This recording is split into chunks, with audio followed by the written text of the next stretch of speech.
النبي صلى الله عليه وسلم يقول لا تفتحه فإنك إن تفتحه تلجه.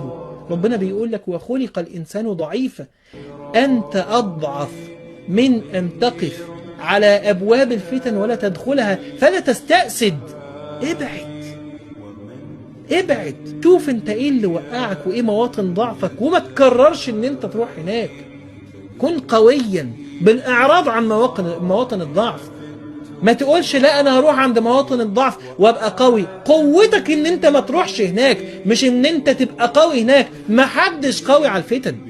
الفتنة خطافة،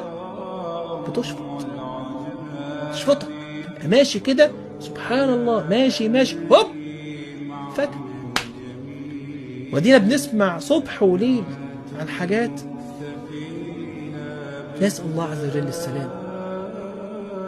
ما كانش عامل حساب بس راح.